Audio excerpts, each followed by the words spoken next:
Death to the Luo people is not an ending. It is a continuation of life in another form. Among the Luo, a burial is not just a ceremony. It's a sacred bridge between the living and the ancestors.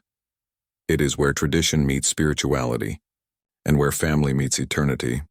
In times of mourning, the Luo people come together not only to weep but to honor, to remember, and to ensure that a loved one's spirit rests in peace. But behind what many see, the music, the gatherings, the deep emotions, lies a world of symbolism and centuries-old beliefs that many Kenyans, and even many Luos themselves, do not fully know. This is the story of those traditions, told not in whispers, but in honor. Here are 10 things you didn't know about Luo burials. 10. The spirit must come home in Luo culture. No matter where a person dies, whether it's Nairobi, London, or New York, their body must return home. Home is not just geography. It's identity. The Luo believe that the spirit cannot rest if it is buried in a foreign land. To bring someone home is to complete the circle of life. That journey, from the city to the ancestral homestead, is not simply transportation. It's a spiritual escort. Along the way, the convoy is often met by relatives who sing, ululate, and sometimes cry openly, welcoming the departed back to the land of their fathers.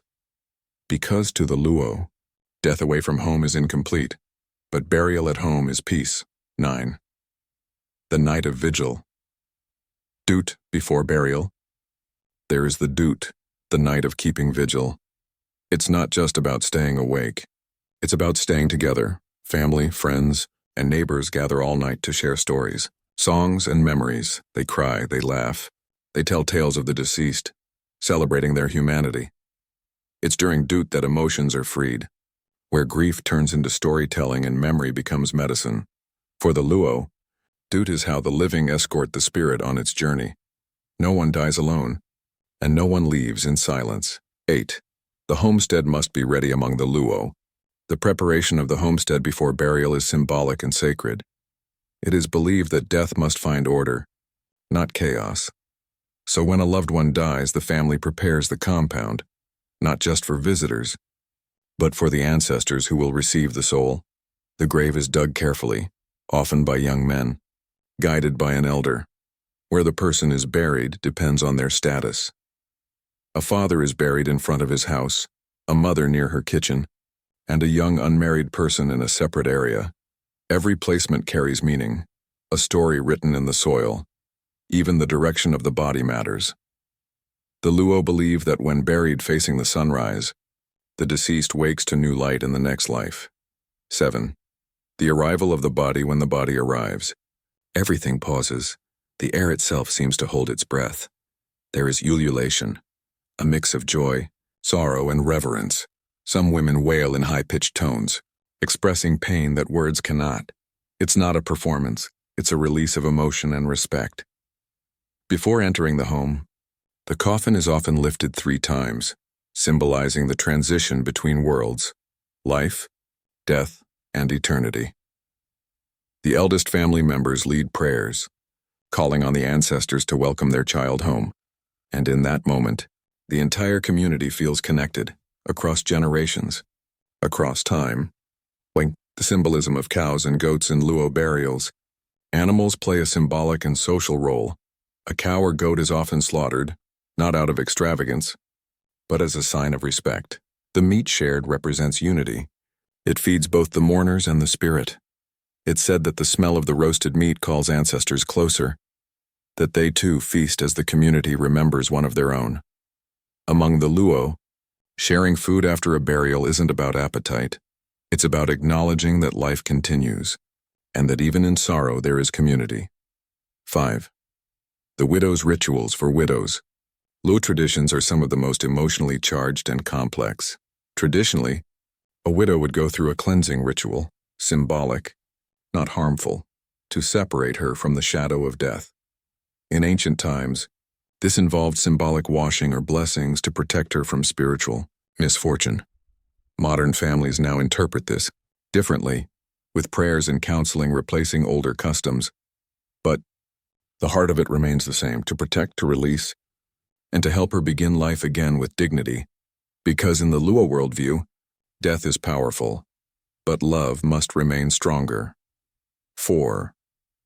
The role of elders and ancestral blessings.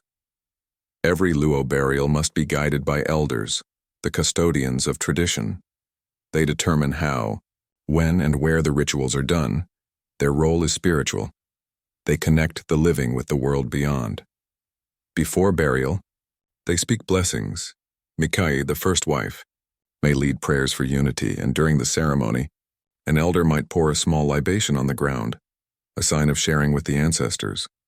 To the Luo, forgetting the elder's role is to forget the gatekeepers of continuity.